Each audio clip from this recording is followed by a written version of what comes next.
Allez, bonjour à tous et bienvenue sur votre chaîne Smartivon. Aujourd'hui, on va smartiver et on va tester ensemble le Humidigi A11. On a vu ensemble, ça fait beaucoup d'ensemble dans la même phrase, hein.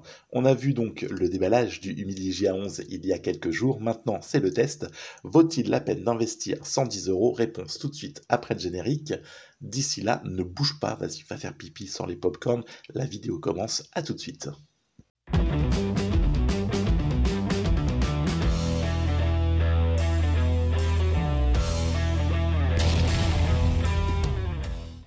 Allez, voilà, on a laissé passer le générique, on se retrouve ensemble maintenant avec le Midi JA11 pour son test. Avant toute chose, n'hésite pas à t'abonner, ça ne te coûte rien. Pour moi, ça me permet d'avancer. Merci à toi. Tu peux aussi liker et partager cette vidéo si, ouais, bah voilà, si t'as aimé, si t'as rigolé, si t'as passé un bon moment, si c'était fun. On va pas faire, ouais, allez, calme-toi, on se détend.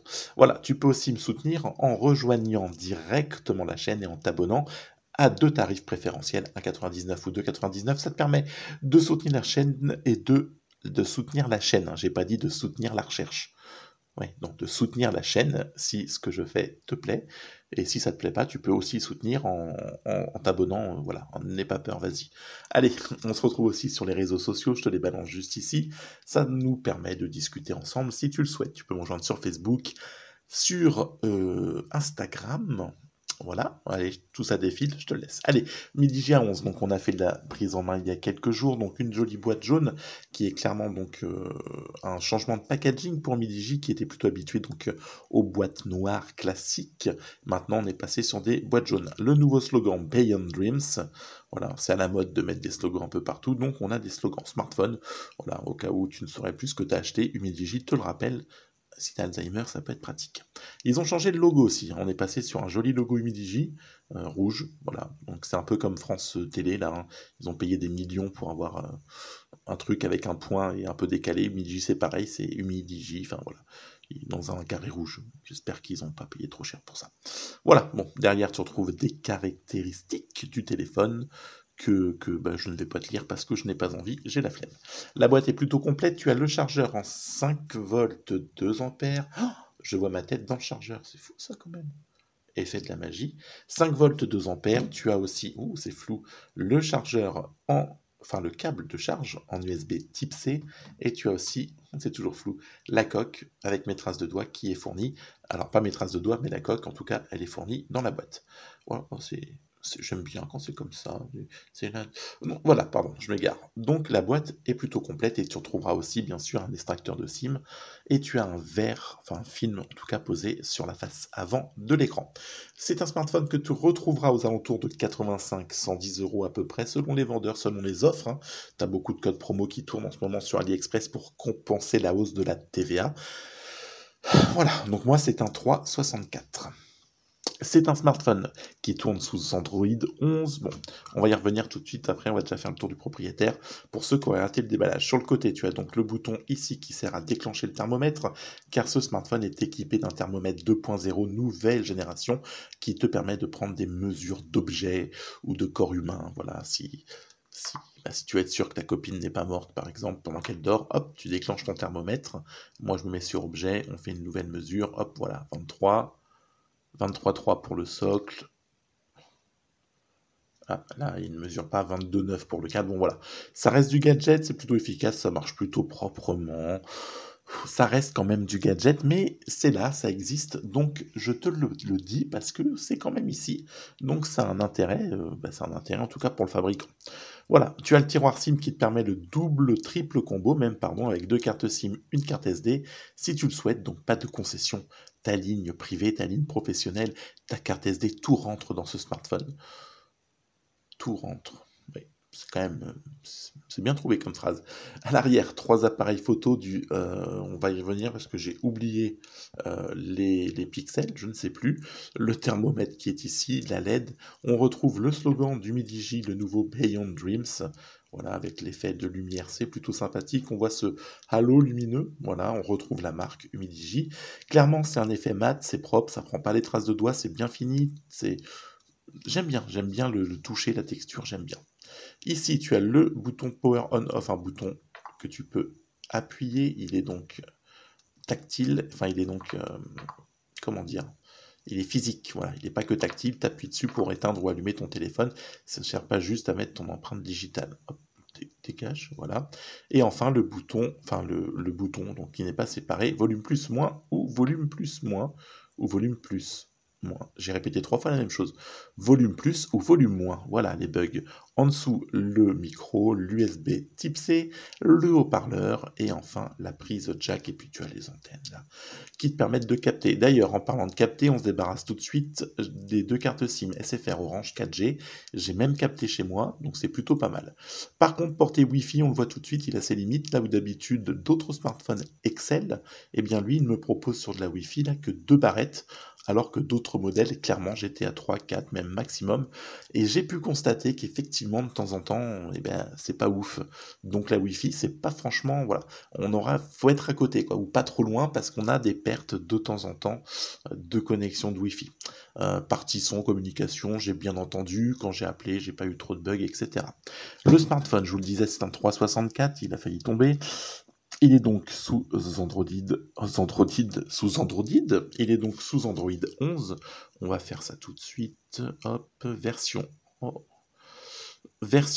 Android 11. J'ai reçu une mise à jour il y a 2 jours, donc de ce smartphone.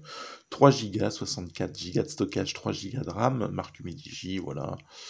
Nom de l'appareil, c'est le, ouais, bon, ça on s'en fout, c'est le A11. Donc voilà. Tu auras Miravision pour venir donc activer un mode un peu mieux pour l'écran si tu veux jouer un peu sur les couleurs, etc. Après, bon voilà, tu as quelques paramètres que tu vas pouvoir venir paramétrer, c'est un peu bien vu que c'est des paramètres, mais tu pourras pouvoir jouer sur 2-3 trucs de personnalisation, mais clairement on est sur de l'Android stock, donc tu pourras pas non plus modifier de ouf tout ce que tu souhaites. Le smartphone, 3 Go de RAM, un G25 en termes de processeur, 100 000 points en tout, et j'ai envie de te dire que tu le sens passer clairement, ça lag, c'est long, des fois ça manque de réactivité, tu touches, tu as quelques secondes de latence, tiens, c'était franchement relou des fois en fait. Des fois tu perds patience, t'as envie de le balancer. Côté GPS, pas de souci, ça a fonctionné. Bon voilà, c'est propre. Là-dessus ça marchait. Mais clairement, les 3 Go de RAM sont mal optimisés avec le G25. Et clairement, ton expérience utilisateur, elle est pas bonne. Pour moi, ça a manqué clairement de fluidité, je te le dis, c'est une certitude. Quand tu ouvres des applications, bah, des fois ça marche pas, ça se referme, ça se relance, tu as le temps d'appuyer sur 3 trucs parce que tu perds patience. Donc voilà, bon, ça c'était un peu problématique. Partie photo, on va y aller tout de suite. Sur la partie photo, je vais te montrer ça. Je vais pas les balancer, on va les faire dans le test parce que c'est clair. Enfin, je vais te les mettre directement sur le truc parce que c'est clairement pas non plus un smartphone de ouf. Tu auras un mode beauté, vidéo, image, portrait, tu pourras faire quelques réglages. Bon, voilà. Alors, tu te vois les photos. Oh, pardon, je suis reparti. Les photos restent correctes en bonne luminosité, dans de bonnes conditions. Voilà, donc grand angle. Franchement, ça fera le taf. Ouais, voilà, partie selfie. Les photos sont pas mauvaises, mais il te faudra un. Je sais plus ce que j'ai fait comme photo. Alors j'ai peur que on me voie tout nu. Donc clairement, voilà, clairement, ça reste propre, en bonnes conditions.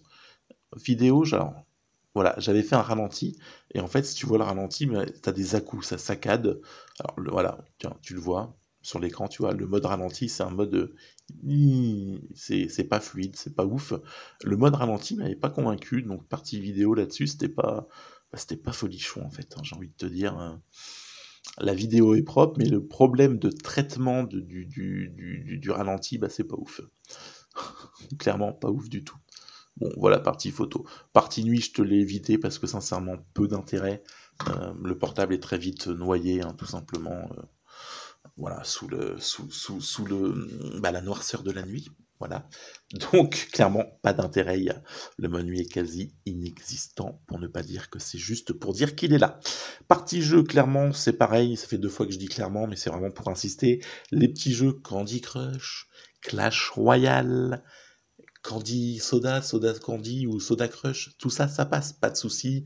Tout ce qui est petits jeux, par contre, PUBG, Free Fire, malgré son optimisation d'habitude pour les petit téléphone, et ben là, t'oublies parce que c'est clairement pas un smartphone gaming, ou alors vraiment, faut que tu sois connecté à côté de ta box en fibre et avec un excellent réseau, parce que là, il va clairement venir afficher ses limites, ça va laguer, ça va pas être propre, ça va pas être ouf.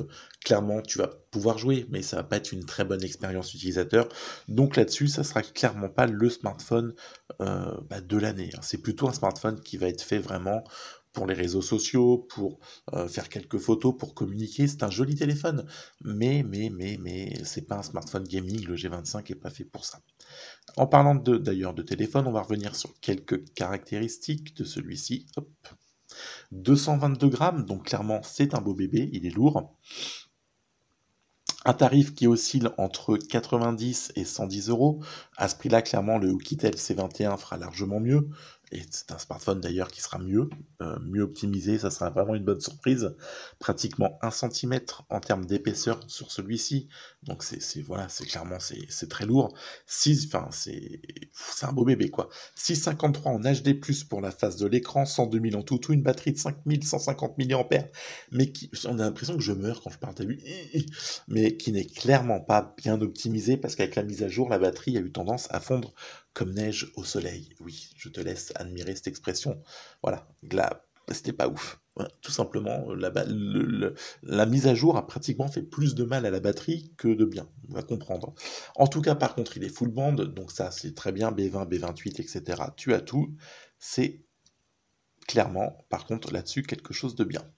Partie photo, tu as donc 15 mégapixels pour le capteur principal avec une ouverture en 2.0, 8 mégapixels pour le grand angle, et on l'a vu sur le partie vive photo là, le grand angle était plutôt propre, encore dans de bonnes conditions, le mode portrait 2 mégapixels, voilà, et la partie selfie c'est du 8, partie selfie qui d'ailleurs reste propre en bonne luminosité. Je bouge ma main comme ça fait bien. Donc voilà. Allez, va-t'en. Hop, merci. Voilà ce qu'on peut dire sur ce Humidigi A11. Donc en termes de réseau, on est OK. En termes de connexion Bluetooth et Wi-Fi, eh ben, c'est pas ouf, hein. Faut vraiment falloir pas trop s'éloigner parce que là, ça va venir tendance à ramer. La batterie, tu vas tenir une journée, malgré que tu aies 5150 mAh, une journée et demie grand max, mais ça va commencer à tirer. La charge est plutôt rapide, mais c'est pas non plus du 33 watts, hein. On est sur du 5 volts 2 ampères. On est aussi sur un tarif moins élevé. Et enfin, vraiment des problèmes de latence que j'ai pu trouver sur ce Humidigi A11, des problèmes d'ouverture d'appli qui rament, des problèmes de texto où t'écris, bah ça rame. Voilà, clairement, il est pas, oublie-le, ou voilà, vraiment, si t'as 90 balles, va sur un Oukitel C21, C17 Pro, C18 Pro, qui étaient clairement des bonnes surprises, mais celui-ci, là, voilà, il est pas ouf.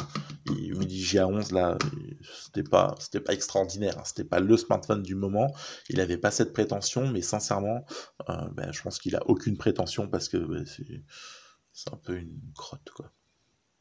Oh, je l'ai dit. J'ai dit le mot crotte avec Humidigi, ça me fait mal. Parce que quand même, mon portable, c'est un Humidigi S5 Pro. J'ai dit du mal d'Humidigi, mais le A11, il est clairement tout pourri. Enfin, faut être honnête. C'est une belle bouse. Dans une jolie boîte jaune. Mais c'est de la bouse quand même. Voilà. Donc non, je ne te conseille pas ce Humidigi A11, clairement pas. Évite-le. Après, ils ont fait le A11 Pro Max. Je ne sais pas ce qu'il vaut, mais s'il est comme lui, de Max et de Pro, ça sera juste une bouse encore plus grande. Voilà. Bon, sur ce, n'hésite pas à t'abonner, liker, partager cette vidéo. On se retrouve très vite avec un prochain test de smartphone. D'ici là, prenez soin de vous. On se retrouve très vite. N'hésite pas à t'abonner, liker et partager. Allez, ciao, bye bye. Prenez soin de vous.